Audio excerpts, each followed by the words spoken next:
Eleições 2020. Candidatos à Prefeitura de Taubaté. Olá, muito bem-vindo à nossa Rádio JSV. Estamos iniciando a partir de agora mais uma entrevista com um candidato à Prefeitura do município de Taubaté. Dessa vez o nosso convidado é o candidato Fernando Borges, do PCdoB. E ao meu lado, como sempre, o jornalista Bruno Lemes. Olá, Bruno. Tudo bem, Robson? Prazer estar aqui mais uma vez. Que os internautas tenham essa possibilidade de conhecer as propostas do nosso entrevistado, Fernando Borges. Vamos iniciar, Fernando, primeiramente agradecendo a sua disponibilidade de comparecer aqui para esse diálogo aberto, franco, sincero com o nosso internauta, com o nosso telespectador, com o nosso ouvinte. E eu, ao saudar você, já abro um espaço para que você se apresente para o nosso internauta. Bom, é um prazer enorme, né, poder participar aqui da entrevista da Rádio JSV, né, e saudar primeiramente em nome do camarada Jorge Henrique Simeão, professor, companheiro nosso, e começar minha apresentação dizendo que eu tenho 51 anos de idade, né, sou professor da rede pública há 30 anos, e quando eu vim estudar aqui em Taubaté, em 1990, para poder pagar os meus estudos, eu fui trabalhar na FUNAP, né? Fui educar preso, né? Educar trabalhador preso. E aí tive contato, né, nesse trabalho meu da FUNAP, que eu trabalhava com Telecurso 2000, Roberto Marinho, tive contato com aquele que foi fundamental na minha formação, que foi Paulo Freire, Moacir Gadotti e Marilena Chauí. Isso determinou uma formação mais humana, uma formação assim que dialogasse com os interesses da população. Então, quando eu for entrevistado agora, vocês vão notar, né, que aquilo que determina a minha formação é a questão humanitária. Então, eu sou um profissional humano, um profissional que já estou em escolas públicas há bastante tempo, fiquei 5 anos na FUNAP, e aí fui trabalhar na Secretaria Estadual de Educação como professor, onde eu estou há 25 anos.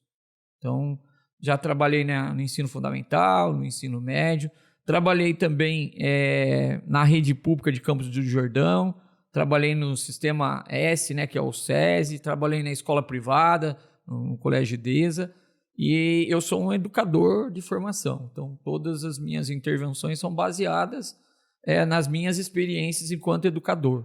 Então, hoje eu estou, né, participando do PCdoB, vou defender o projeto do PCdoB aqui na entrevista com vocês.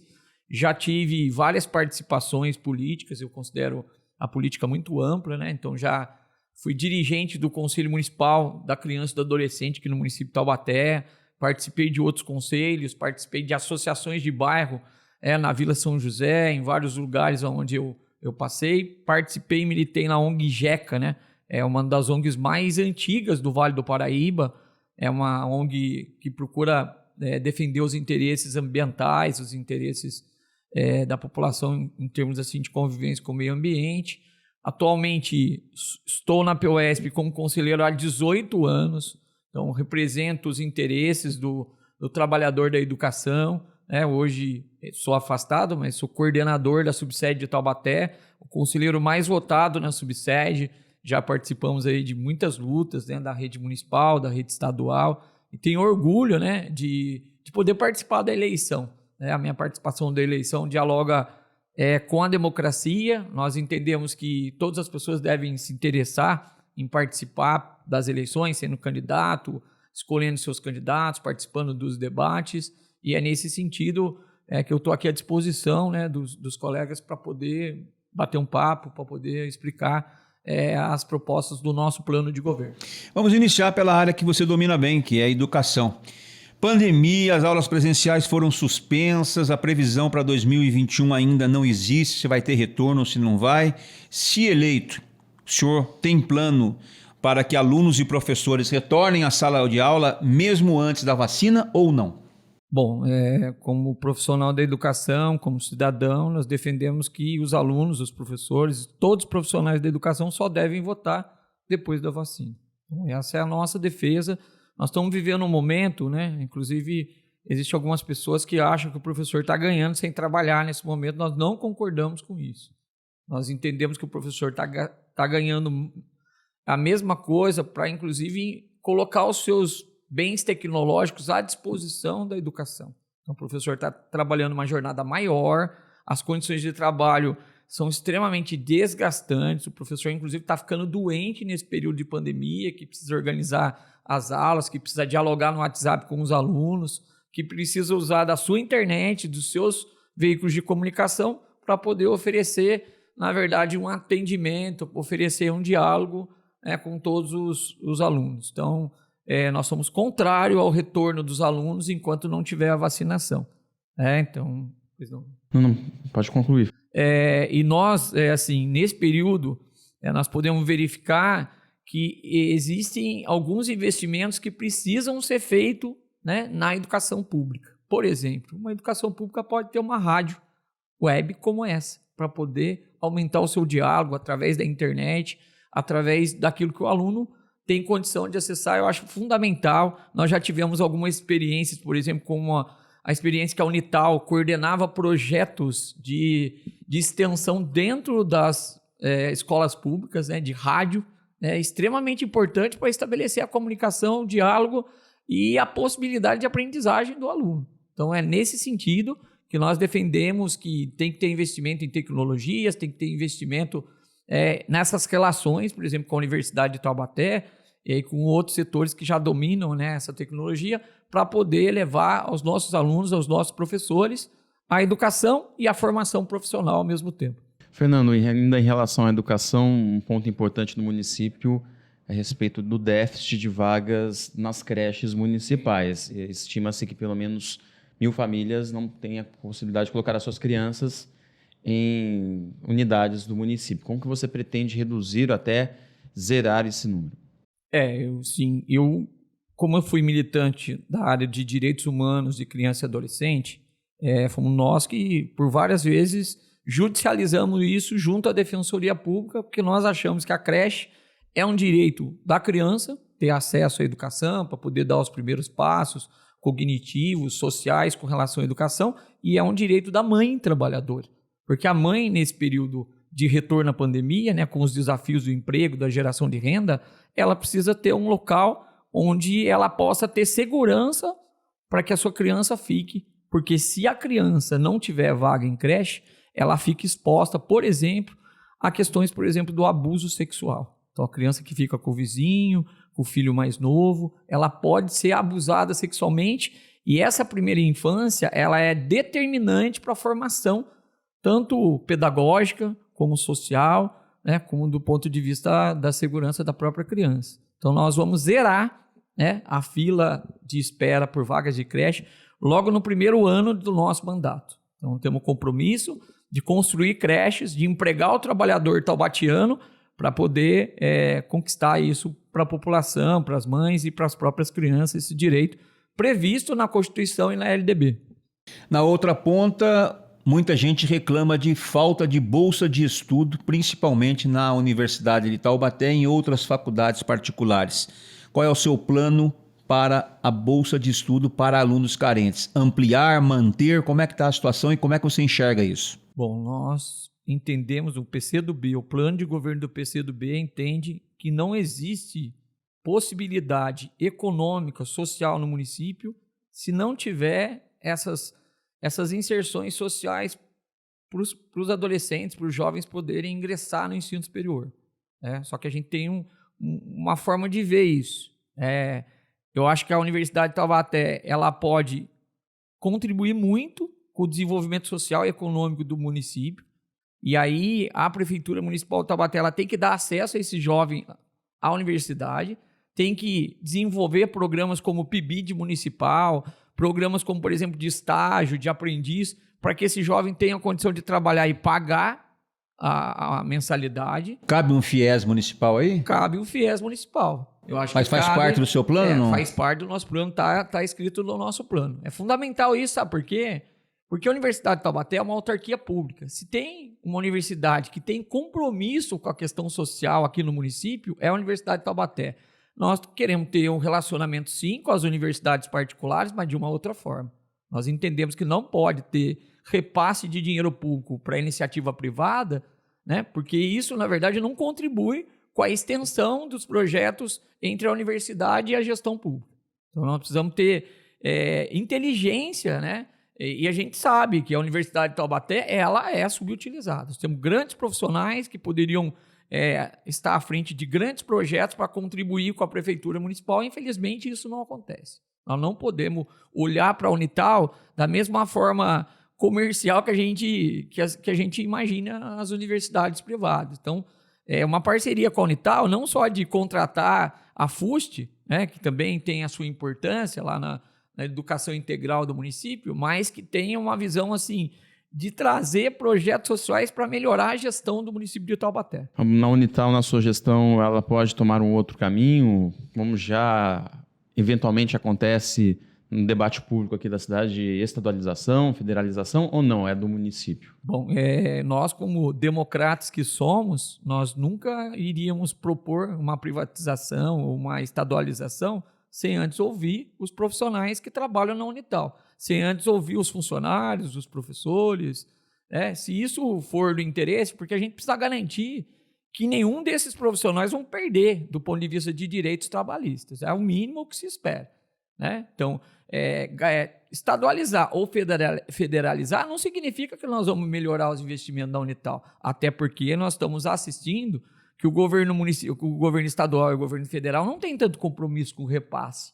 Então, nós precisamos encontrar um caminho, primeiro dialogando com os profissionais, com os professores, com os alunos. Nós pretendemos, sim, fazer uma eleição mais democrática para a reitoria da Universidade de Taubaté. Nós achamos que o critério utilizado atualmente não é um critério democrático. Não é um critério. Você propõe eleição direta?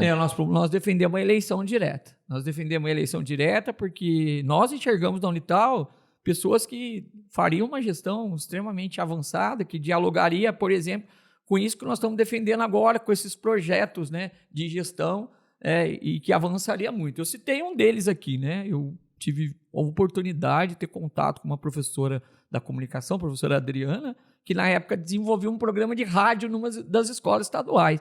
Eu acompanhei e enxerguei naquilo um potencial assim, de transformação social, de levar informação para as pessoas assim, extremamente grande. Então, eu fui aluno da Unital, né? Eu estudei em outras faculdades também, mas fiz curso de pós também na Unital. Eu sou um grande defensor da importância da Unital aqui no cenário político, social e econômico do município. Falando de mobilidade urbana, há sempre uma situação presente no município devido à sua estrutura viária e principalmente da região central de grande problema de fluxo de veículos, lentidão, as ruas são estreitas e você pretende fazer algumas mudanças viárias no município, pretende fazer alguma alteração, deixar como está? Bom, primeiro precisa discutir se o município tem um plano municipal da mobilidade urbana. Eu acho que não tem, né? Esse município ele não tem essa característica de ouvir as pessoas envolvidas para elaborar um plano, da mesma forma como tem um plano diretor, né? E se você discute, por exemplo, com motoristas, com pedestres, com ciclistas, com todo o contexto que tem aqui, você elabora um plano para você melhorar a mobilidade do município. Então, o município não tem, o PCdoB defende um plano municipal de mobilidade urbana. Nós precisamos discutir a questão do transporte coletivo aqui na cidade. Tem muita gente que fala que o transporte é público, mas não é público. É uma permissionária. Né? Não é a prefeitura que oferece o transporte. Mas a prefeitura tem que fiscalizar. Tem que fiscalizar. Então, nesse sentido, a prefeitura não fiscaliza, a gente não entende por que a prefeitura não fiscaliza, mas a população não tem um transporte público, ou melhor, um transporte coletivo de qualidade. Certo? Não é um preço acessível, certo? Não tem linhas suficientes, horários suficientes para a população.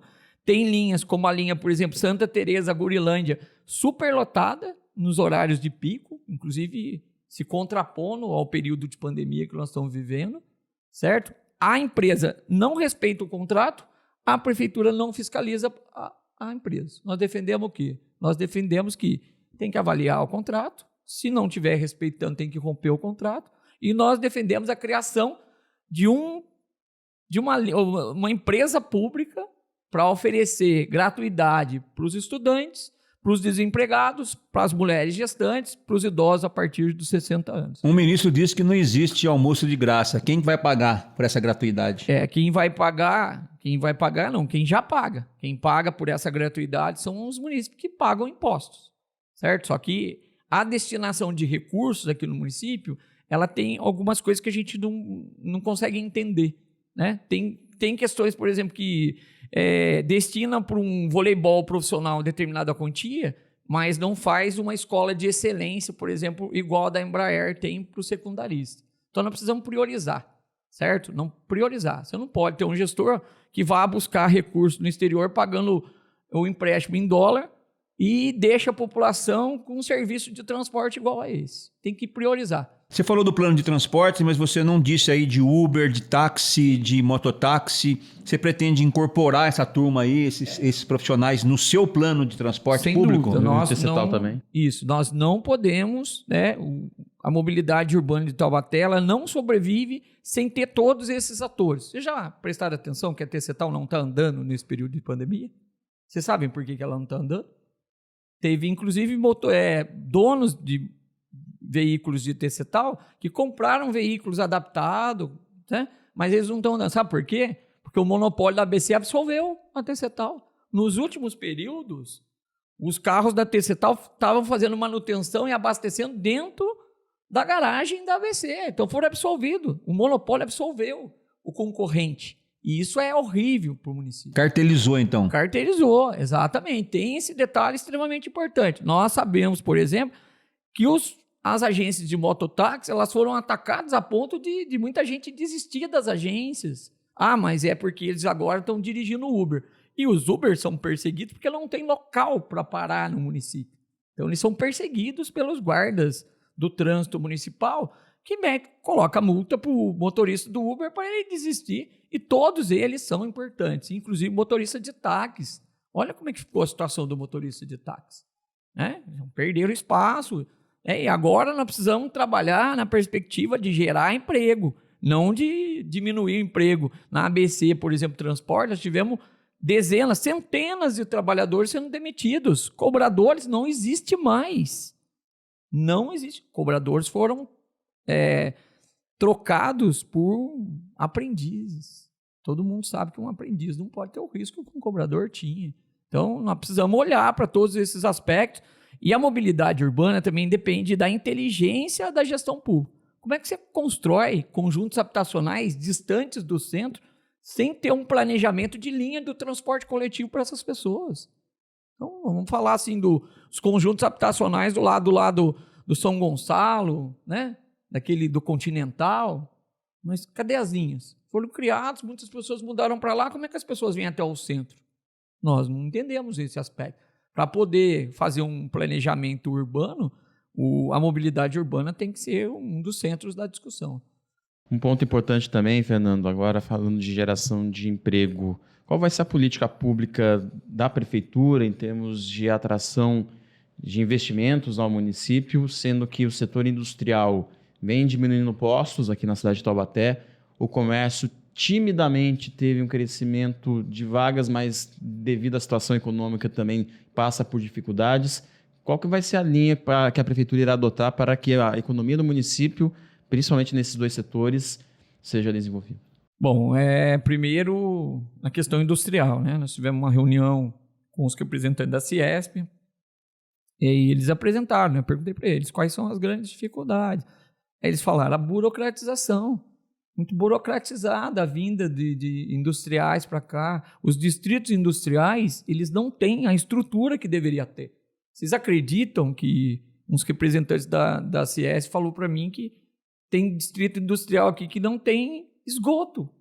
Quando chega para dar o alvará do CETESB, você entendeu? Os alvarás ambientais, não consegue para a empresa não consegue entrar no distrito industrial porque a prefeitura não fez a parte dela. Qual era a parte dela? Garantir a infraestrutura dos distritos industriais. Se os distritos industriais não têm infraestrutura, como é que o empresário pode querer investir lá? E vamos e convenhamos, né? Existe um setor dentro da atual gestão que cria muita dificuldade para a vinda das empresas. O que é criar dificuldade? É você exigir demais das empresas, demorar muito com a burocracia vem de dificuldades dentro do Palácio do Bom Conselho, mas vem de facilidade num escritório lá no Aquários, em São José dos Campos. Existe um escritório onde gestores municipais recebem os industriais, os comerciais, que querem trazer o desenvolvimento para cá, que querem gerar emprego, e são submetidos a uma conversa, no mínimo, estranha. Certo? Nós queremos que essas coisas sejam as claras. As pessoas, que os empresários, que os industriais, que os comerciantes sejam atendidos com respeito. Né? Porque o respeito com essas pessoas significa geração de emprego, de renda. Né? E nós, o comércio, por exemplo, né, tão atacado no período de pandemia, nós fizemos uma conversa, uma reunião com os comerciários, né? Sabe o que eles pediam? Eles pediam para ter um restaurante popular, para que eles não precisassem trazer marmita para esquentar na hora do almoço, porque, sabe, tá difícil para o empresário, tá difícil para as pessoas que trabalham no comércio. Eles estavam tendo que levar marmita para comer ali naquela meia hora de improviso. Então, eles queriam, e é possível o poder público organizar, né? Um restaurante popular, parecido com o Bom Prato, com produtos orgânicos, com uma coisa assim, bem interessante para eles. Outro aspecto importante, eles falaram assim, Fernando, aqui no centro precisa ter uma creche. Tem muitas mães que vêm trabalhar aqui no centro, mas elas não tem creche no centro. Se acontecer algum problema na creche com a criança, a mãe tem que ir lá no bairro para poder cuidar da criança, olhar a criança, olha a dificuldade que é. Então nós defendemos uma creche no centro, defendemos um plano SUS, plano de saúde, que dê atenção para essas pessoas que estão trabalhando, que precisam ser atendidas. E aí nós precisamos de uma estrutura aqui no centro da cidade. Tá? Então são alguns aspectos para desenvolver aqui, para facilitar a vida do trabalhador e para facilitar também o investimento do empresário. Numa resposta anterior, você tocou no assunto vôlei, esportes. Você pretende manter o time de vôlei? Você pretende cortar as verbas municipais que vão para esse projeto do vôlei e apoiar os outros esportes aqui do município ou não? Bom, não sei se todo mundo tem o conhecimento, Taubaté não tem um conselho municipal de políticas para esporte. Né? O conselho, que é o fundo, no fundo, né, da onde saem os recursos para pagar esses investimentos, ele não é transparente, democrático. Não é. Então nós vamos fazer um grande debate. Nós temos aqui 18 milhões para investir. Vocês querem que invista os 18 milhões num time de voleibol? Ou vocês querem que use parte desse dinheiro para a EAF, né, para os outros projetos do esporte no município? Nós entendemos que é muito bonito oferecer um time de voleibol que ganhou 6 títulos seguidos estaduais, que traz jogadores da Itália para jogar aqui. Nós sabemos que esse esforço não é só do Fundo Municipal de Esporte, tem esforço de outros patrocinadores, certo? Tem um esforço muito grande. Mas, assim, isso não resolve a questão do esporte de base. Porque o esporte de base tem que ser prioridade, vai ser prioridade, por exemplo, dentro do governo do PCdoB. Porque é nele que nós podemos investir para tirar o adolescente das ruas, do projeto do crime organizado, das drogas.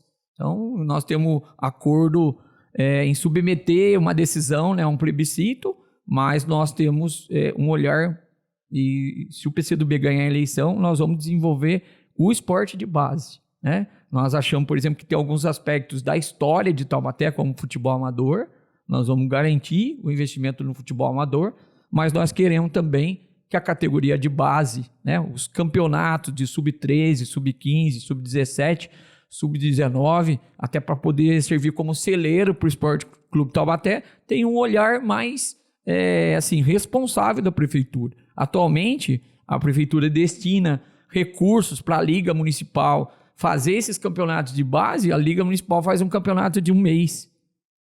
Um mês, né? Faz 3, 4 jogos, escreve 3, 4 alunos e cadê a oportunidade para os nossos jovens praticar esporte no município? Eu quero aqui, né, enquanto professor, né, eu queria fazer uma memória, né, da questão do esporte. Você sabe, por exemplo, de onde surgiu o Toco?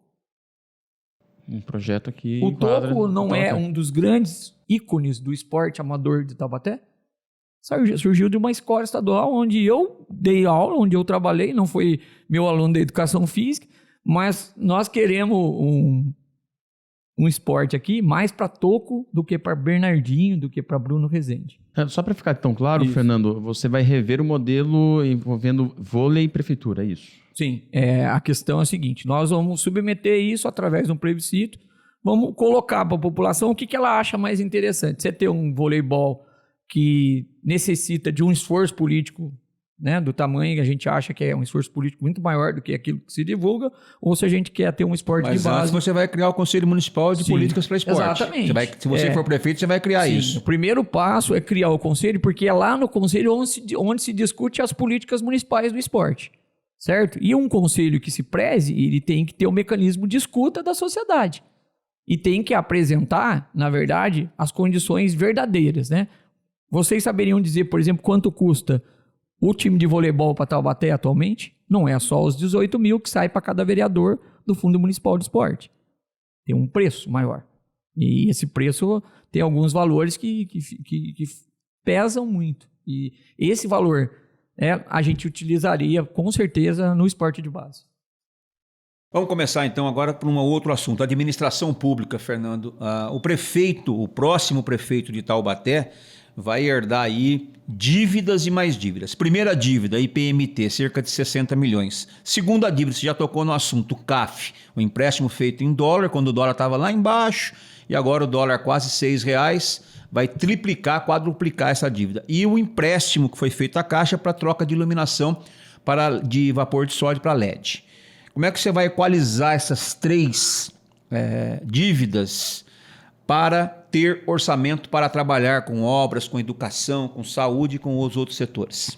Primeiro, nós vamos auditar todas essas dívidas e contratos que a prefeitura tem, certo? É possível, dentro de vários contratos, a prefeitura economizar dinheiro para pagar a maior dívida que a prefeitura tem, o qual você não citou. A principal dívida que a prefeitura tem é a dívida social. Tem muita coisa que a prefeitura já deveria ter feito aqui no município, que ela não fez, então nós temos uma dívida para com a população.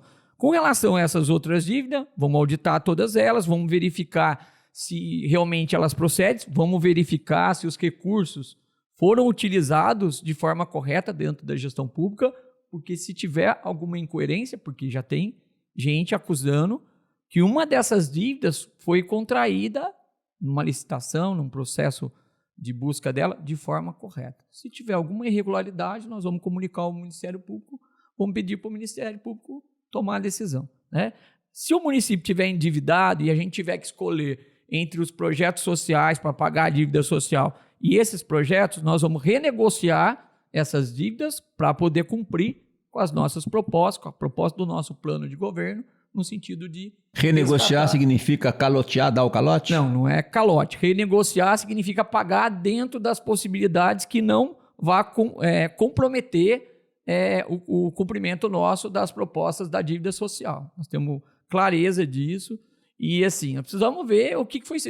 Todo mundo tem curiosidade. Todo mundo tem curiosidade. Será que esses recursos foram realmente utilizados para aqueles objetivos pelos quais eles foram contraídos? Nós temos muita curiosidade de saber disso, e eleger uma gestão do PCdoB é ter a garantia que nós vamos ter essas informações. Que hoje a Câmara Municipal de Taubaté não consegue ter acesso ao projeto, né? Ou melhor, não consegue ter acesso ao contrato que a prefeitura tem com a ABC Transporte. Não consegue, os vereadores não conseguiram.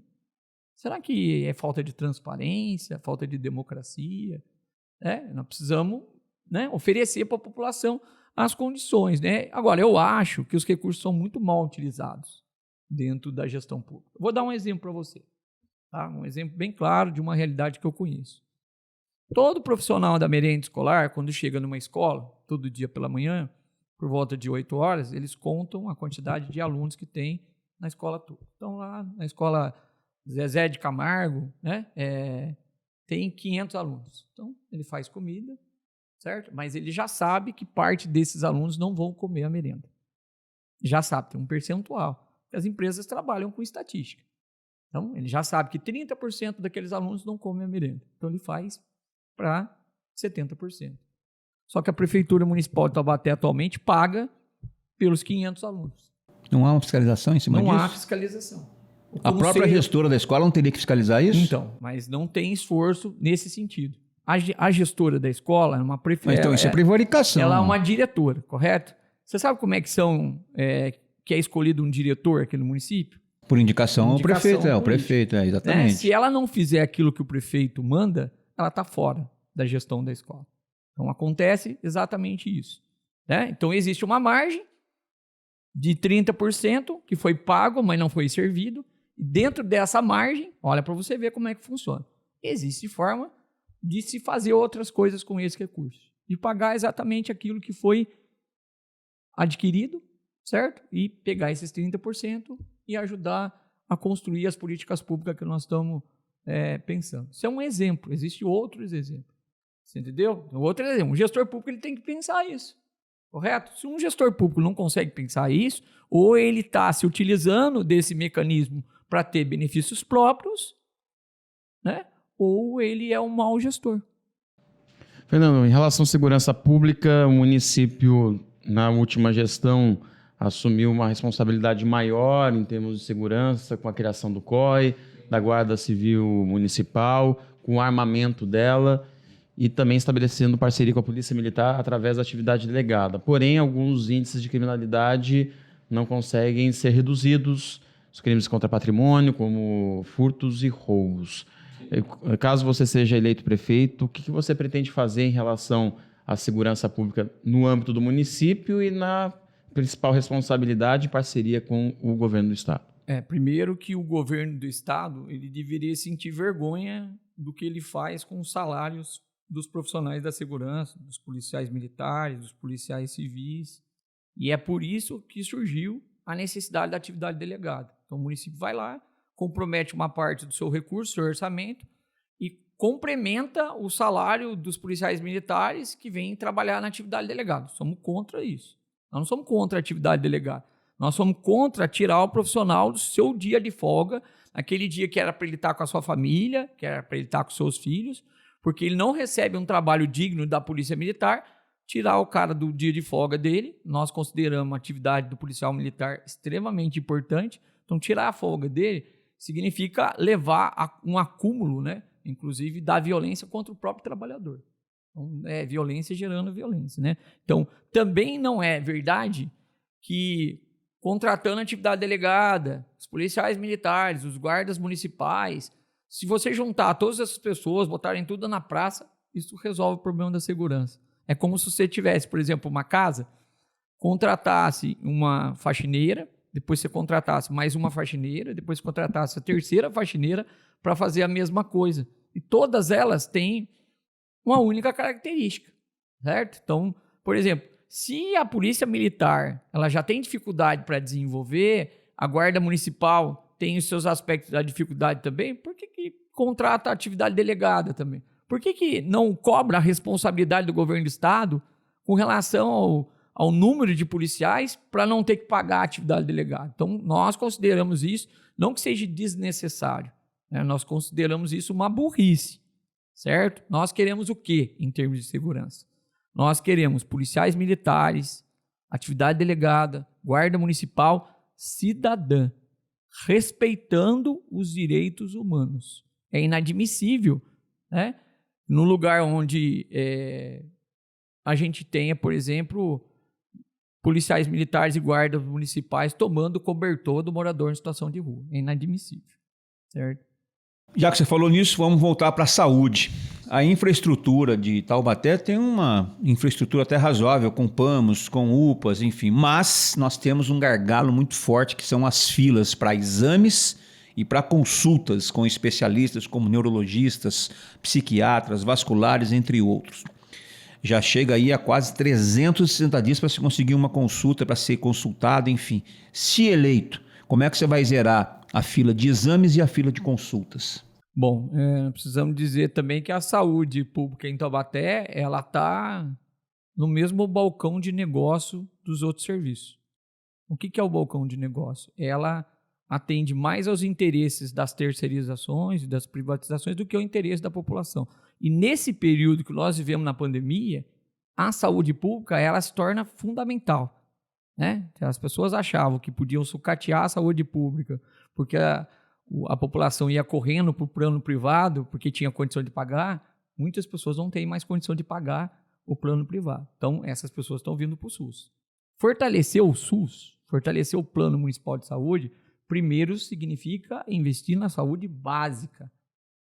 Esses problemas que você falou de filas, de especialistas, acontece porque a saúde já não funciona na saúde básica. Então, nós queremos fortalecer a estratégia de saúde da família, que é aquela estratégia que vai até as pessoas, que marcam as consultas na casa das pessoas, que fazem diagnóstico para que as pessoas não fiquem doentes, para que já olhem desde a criança até os idosos dentro da casa das pessoas, inclusive que façam encaminhamento de entrega de medicamentos e de marcar a consulta na casa das pessoas. Nós temos que completar as equipes de saúde da família, que estão incompletas atualmente, ampliar o número de estratégia de saúde da família, valorizar esses profissionais, certo? Contratar equipamentos de telesaúde para poder conversar com a população através de equipamentos tecnológicos, essa questão todas, e evitar que essa população tenha que ir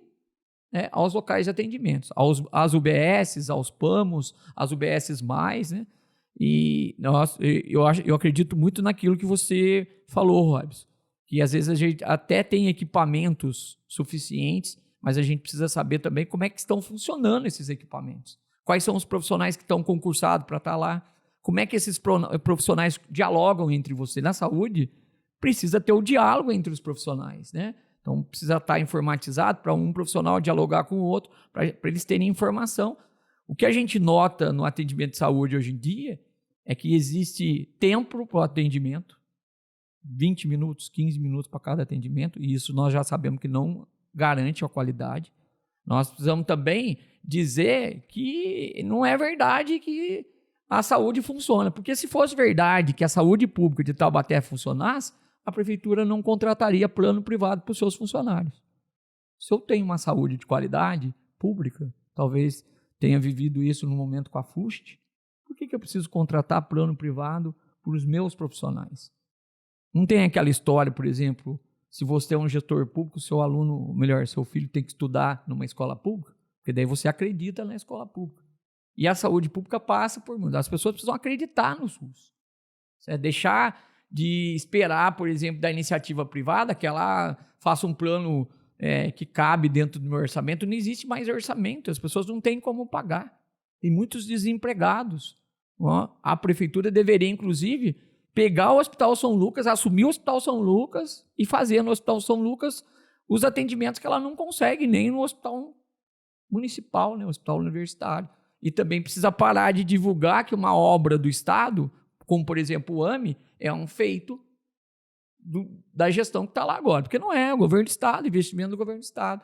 Nós precisamos assumir o SUS, fortalecer o SUS, valorizar os profissionais e, de fato, através da estratégia de saúde da família, começar a resolver pela base os problemas da saúde.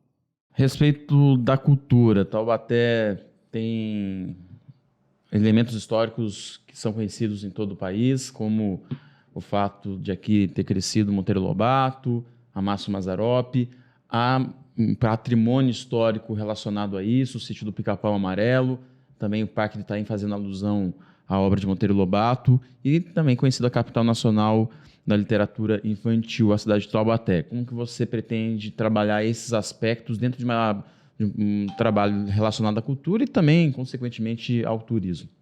Bom, Bruno, a primeira proposta nossa é dobrar o orçamento municipal de cultura. Não se faz cultura com pouco recurso.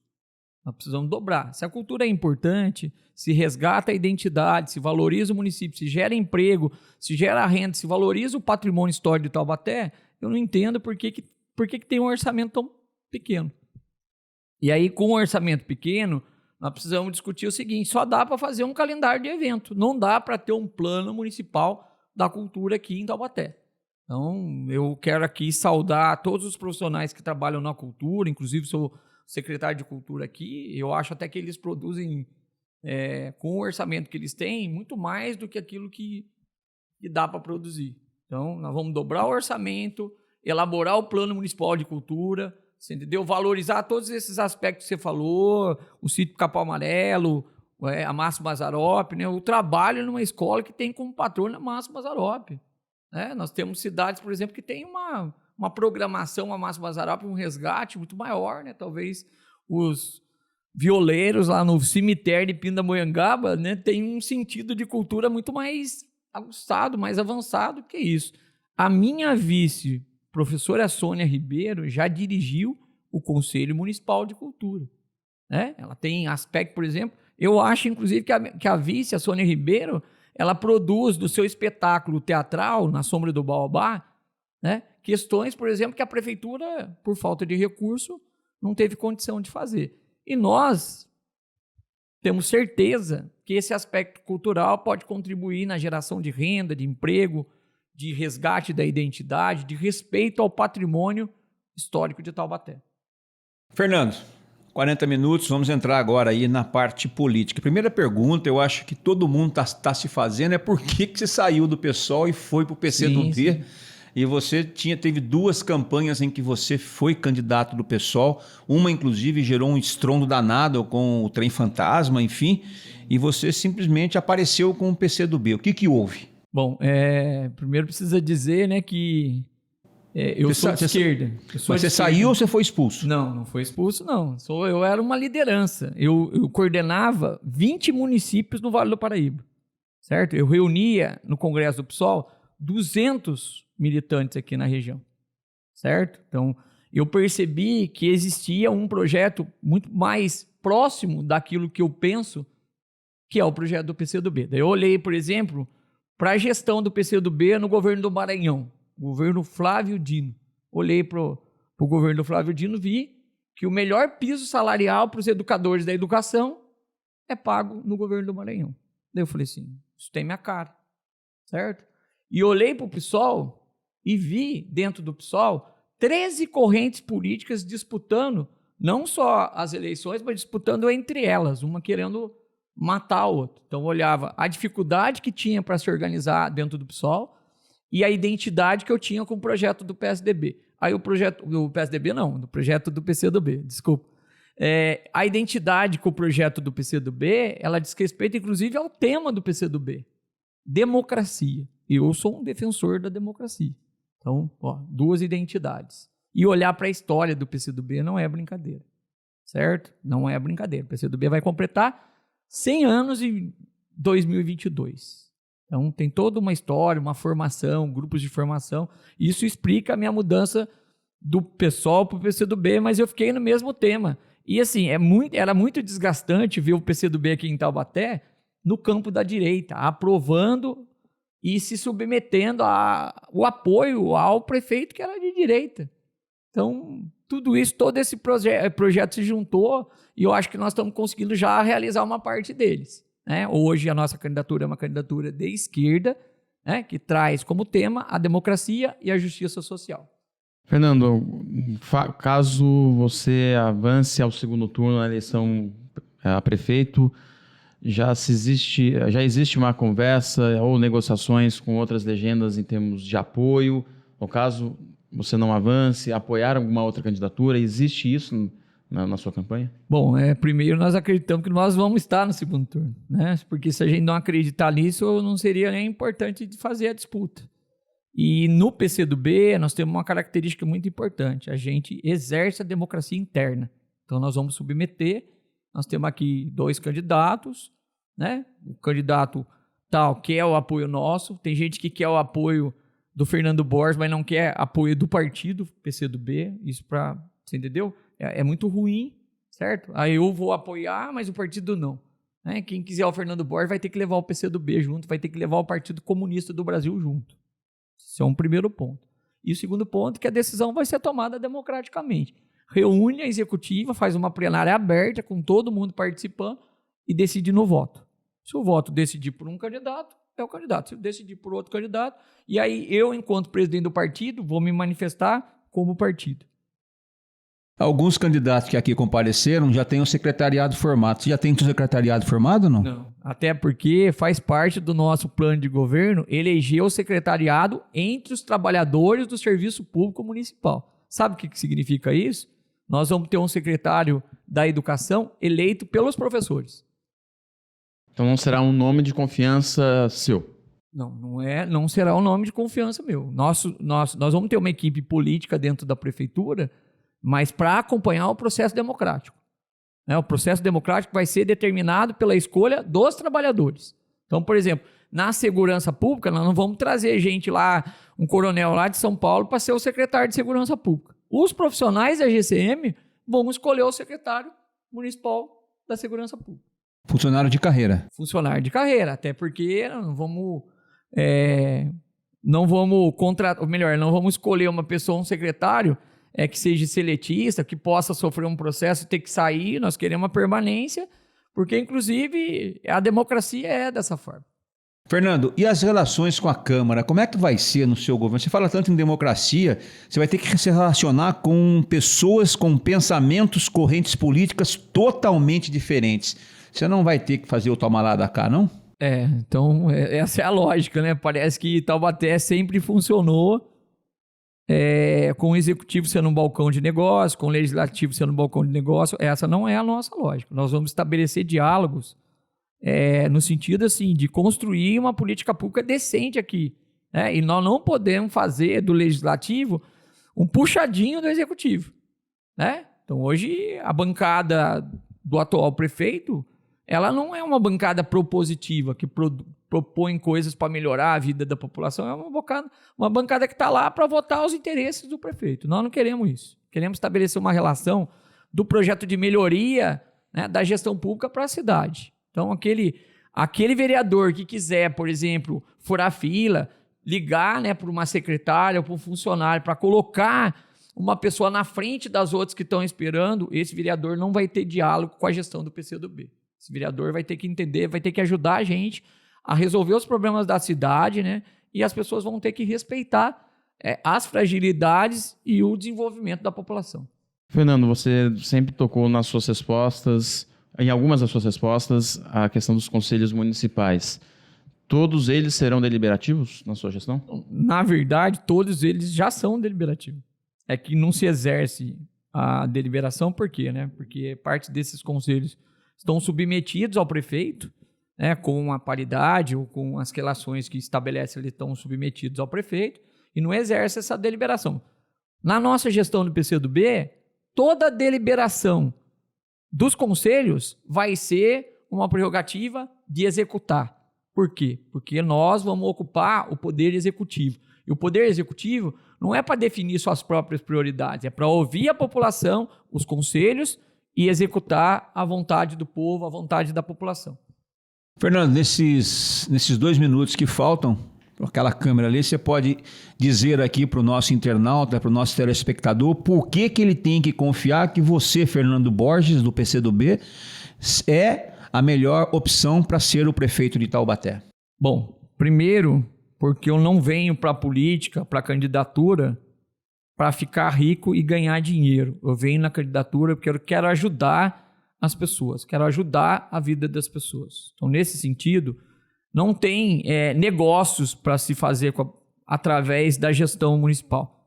Nós queremos, na verdade, priorizar a vontade da população. A população vai dizer aquilo que ela precisa, nós vamos estabelecer as prioridades e executar a vontade do povo. Então, Fernando Borges é um candidato que não tem rabo preso, que não tem relações, né, com empresas, com interesses privados, com interesses escusos. Fernando Borges é um candidato que defende a democracia com justiça social. Então, nesse sentido, peço o seu voto, vote 65, vote na democracia com justiça social, certo? Nós queremos construir um governo junto com vocês. O governo não é do PSDB, o governo não é do comunismo, o governo não é do Fernando Borges, o governo é do povo. E é o povo que nós vamos ouvir para poder alcançar as políticas públicas de qualidade que a gente tanto almeja. Então, vote professor Fernando Borges, vote 65, vote no PCdoB. Tá? Um grande abraço para vocês, a vitória. Muito obrigado, Fernando Borges, candidato do PCdoB que participou conosco. Obrigado, Bruno. Até a próxima. Nós vamos encerrando por aqui mais essa entrevista e voltamos em outra oportunidade aqui na Rádio JSV com novas propostas de um novo candidato. Até lá.